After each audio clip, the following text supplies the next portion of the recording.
Télé 50, simplement congolais.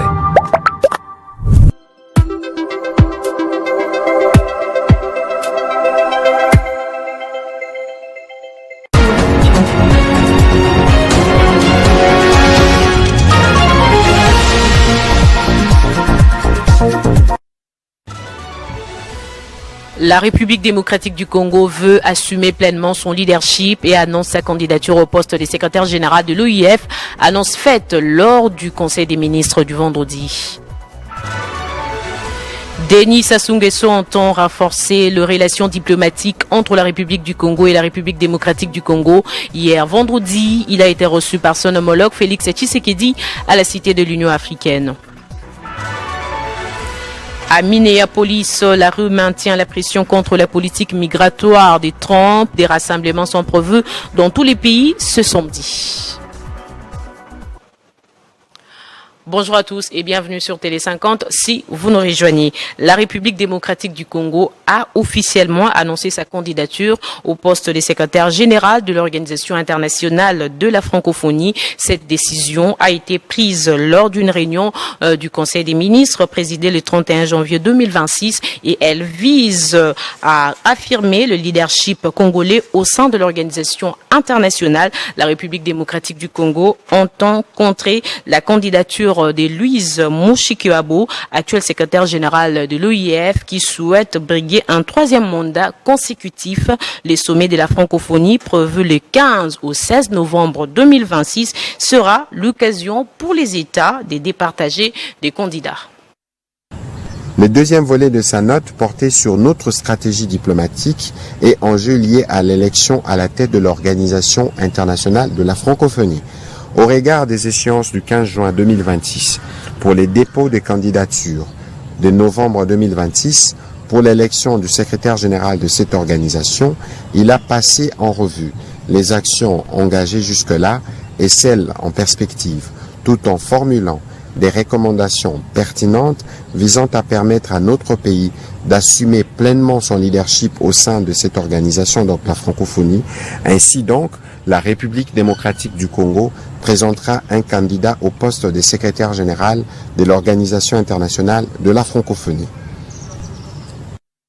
Je le disais au sommaire, le président Denis Sassou Nguesso a été reçu vendredi par son homologue Félix Tshisekedi à la Cité de l'Union africaine. Les échanges ont tourné autour de la coopération bilatérale entre Kinshasa et Brazzaville. Suivez.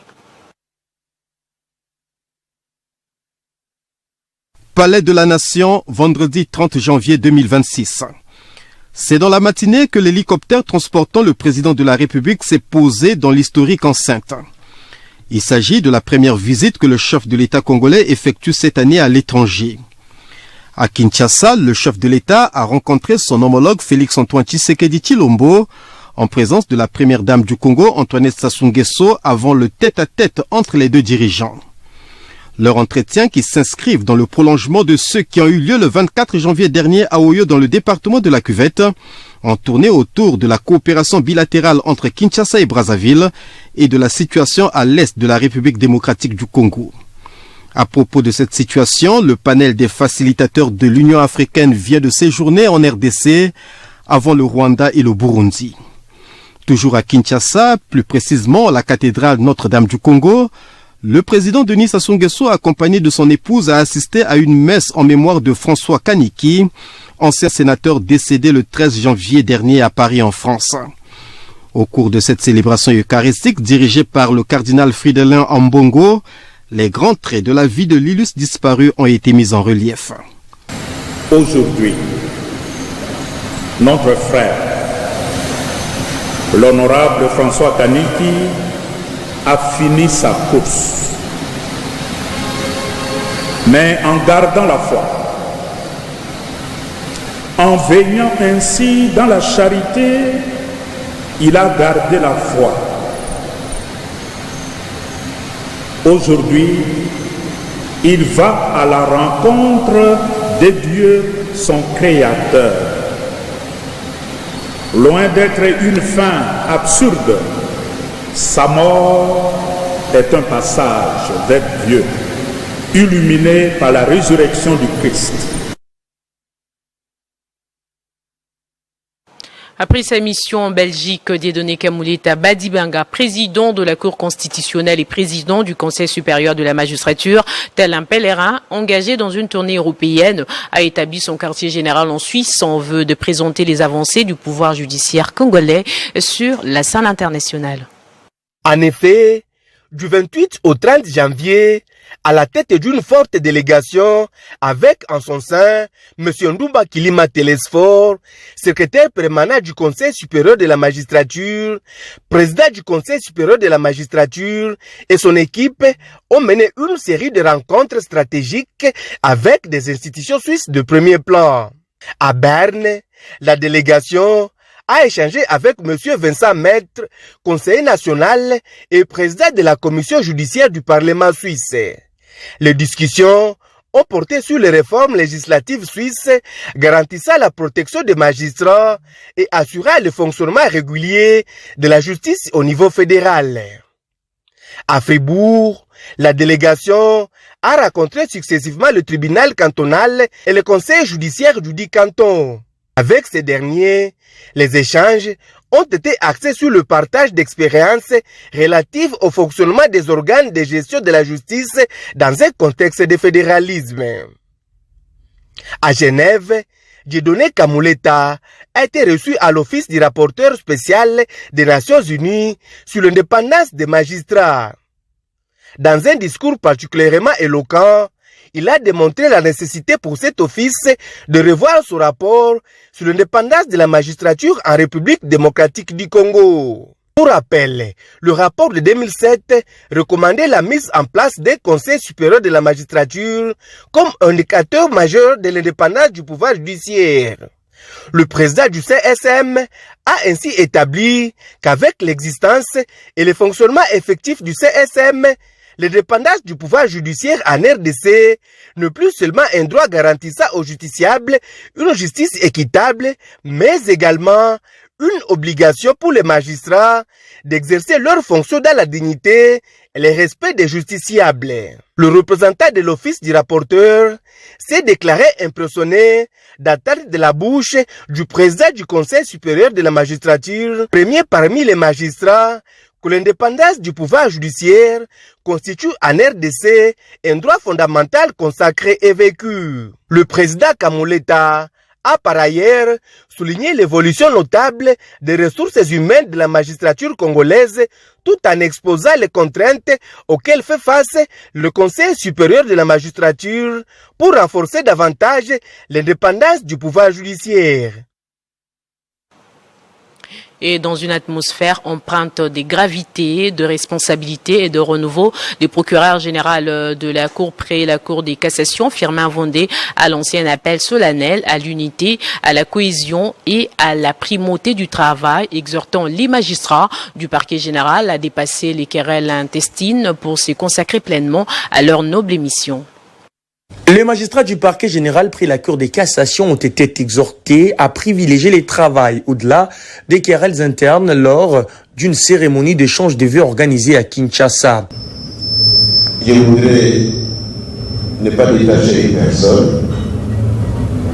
En la personne du magistrat suprême, chef de l'État, son Excellence Félix Antoine Tshisekedi Tshilombo, qui a bien voulu prêter l'oreille à ce que l'oracle des dieux lui disait pour me nommer.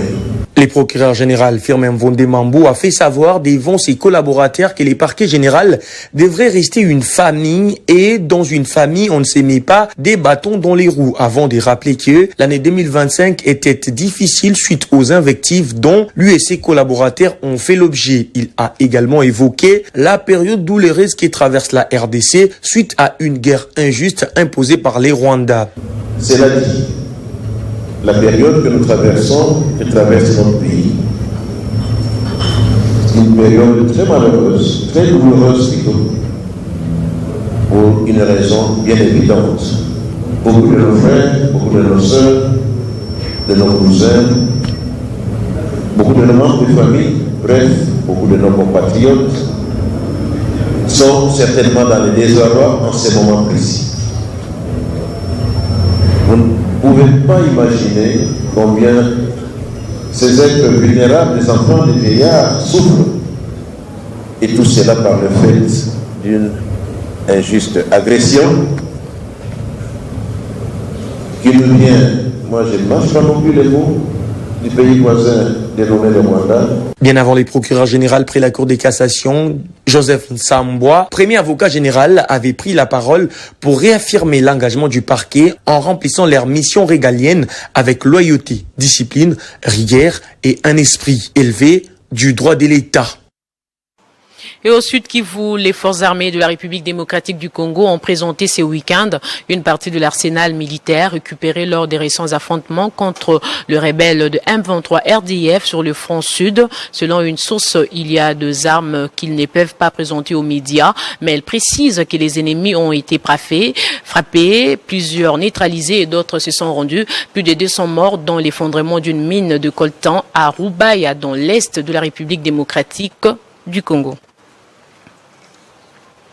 Dans l'actualité également, le président de l'Assemblée nationale de la RDC, Aimé Boji Sangara, a une séance de travail avec le bureau de l'APF conduit par son président et la déléguée générale Amélia. Les échanges ont porté principalement sur l'évolution de la situation sécuritaire dans l'est de la République démocratique du Congo. En marge de la réunion du bureau de l'Assemblée parlementaire de la francophonie qui s'est ouverte à Podgorica au Monténégro, le président de l'Assemblée nationale de la République démocratique du Congo a appelé à une implication accrue de parlementaires de l'espace francophone pour soutenir le retour d'une paix durable dans l'est du pays. Il a notamment plaidé pour la mise en œuvre de la décision portant désignation d'un rapporteur de l'APF pour la région du Grand Lac, estimant qu'une telle décision marquerait l'attention portée par l'organisation à la crise sécuritaire persistante dans l'est de la République démocratique du Congo. Aimé Boji Sangara a par ailleurs expliqué à ses interlocuteurs que l'agression dont la RDC est victime de la part de l'armée rwandaise est essentiellement motivée par de visées économiques liées à l'exploitation illégale et au pillage de ressources naturelles, soulignant que la question de FDLR constitue un prétexte avancé pour justifier cette situation macabre entretenue par le Rwanda. Et puis, sachez que le groupement des professionnels et distributeurs des produits pétroliers apporte leur soutien au gouvernement pour les réformes courageuses dans leur secteur. Ils ont salué l'approche stratégique du vice-premier ministre, ministre de l'économie nationale, Daniel Mukoko Samba, sur la réduction sensible des manques à gagner autrefois subis par les sociétés pétrolières. Les membres du groupement professionnel des distributeurs des produits pétroliers, GPDPP, se sont réunis autour de leur président Franck Bossard ce mercredi à Kinshasa. Dans une ambiance plus que conviviale, les différents patrons ont procédé à un échange de vœux à l'occasion de cette première rencontre, avant d'aborder quelques sujets d'actualité sur leur secteur selon un ordre du jour bien précis. Cette rencontre a eu comme objet l'analyse de ce qui s'est passé l'année dernière, les prévisions pour l'année 2026. Les membres du groupement professionnel des distributeurs des produits pétroliers ont salué l'implication du gouvernement, citant nommément entre autres le vice-premier ministre de l'économie nationale, Daniel Mukoko Samba, pour la dynamique fondée sur les mécanismes clairs, des dispositifs de contrôle renforcés et un dialogue permanent avec l'ensemble des parties prenantes, ce qui a contribué à la sécurité des approvisionnements du pays. Le GPDPP, comme le président dit, c'est un vieux groupement qui réunit les pétroliers, mais on est toujours en partenariat avec le gouvernement.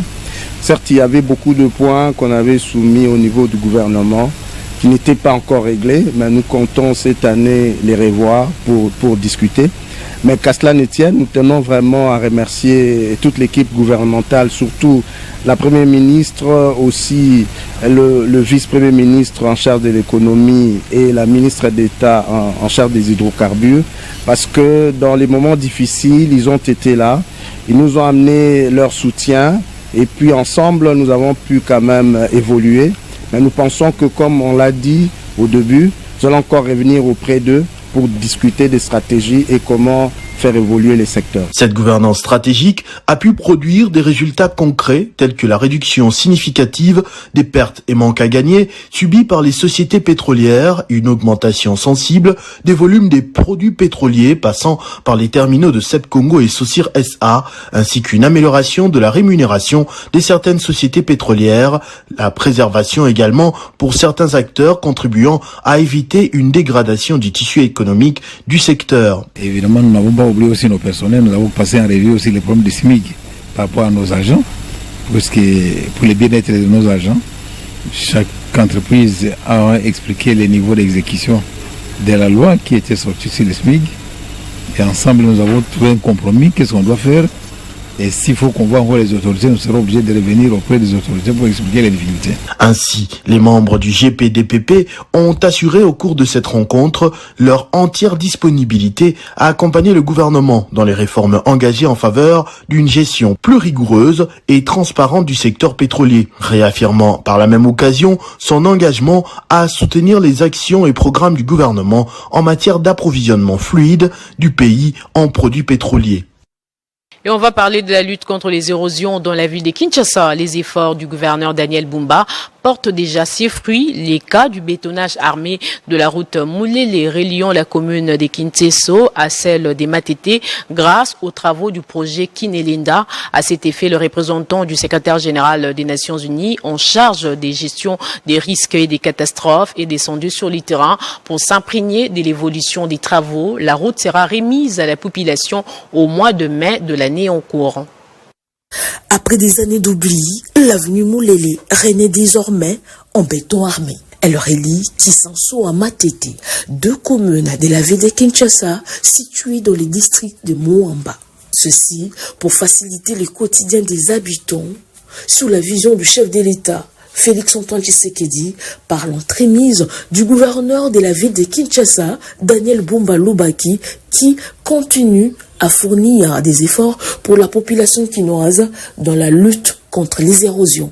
Ce jeudi 29 janvier 2026, sous une pluie battante, le représentant spécial du secrétaire général des Nations Unies chargé de la réduction des risques et des catastrophes, M.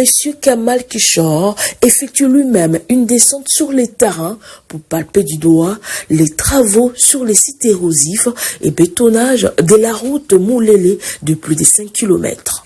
Kamal Kishore est accompagné de deux représentants du gouverneur de la ville de Kinshasa, le ministre provincial des Travaux publics, Alain Chilungu, et les coordonnateurs de la cellule de développement de Kinshasa, Tom Kisenda.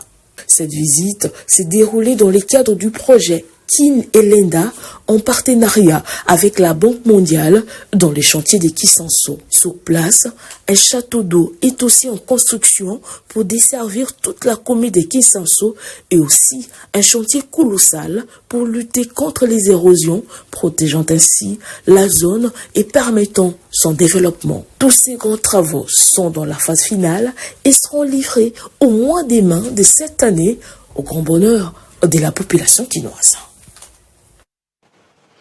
Et pour finir, c'est un week-end des mobilisations nationales aux États-Unis contre la politique migratoire de Donald Trump et pour les retraits des agents d'ICE, la police de l'immigration. Des rassemblements sont prévus dans tous les pays ce samedi, mais les marches ont commencé depuis le vendredi à Los Angeles, New York, Atlanta et bien sûr à Minneapolis où c'était le premier grand rendez-vous depuis la mort d'Alex Pretty il y a tout justement une semaine. Commentaire d'Icelona. C'est le visage d'une Amérique meurtrie qui a défilé vendredi. À Minneapolis, l'émotion a laissé place à une colère sourde.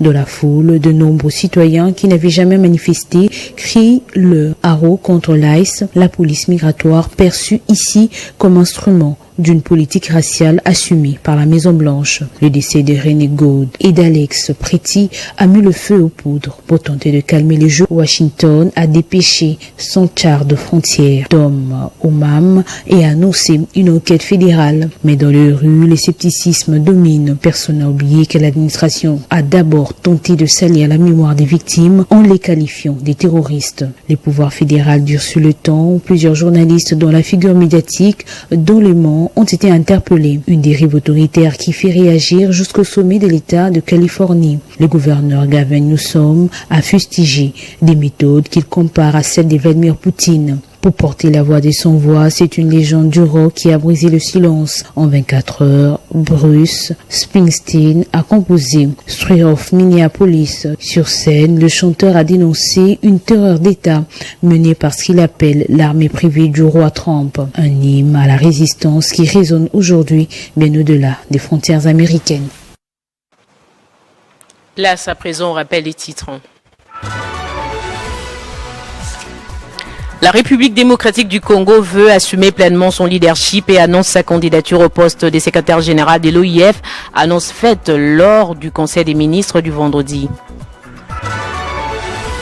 Et Denis Sassou Nguesso entend renforcer les relations diplomatiques entre la République du Congo et la République démocratique du Congo. Hier vendredi, il a été reçu par son homologue Félix Tshisekedi à la Cité de l'Union africaine. À Minneapolis, la rue maintient la pression contre la politique migratoire des Trump.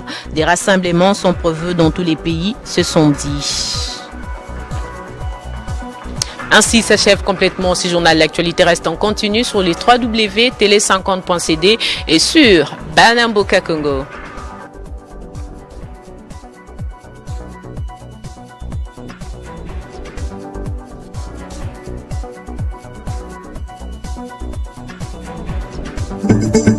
Retrouvez toute l'actualité en continu sur www.tele50.cd.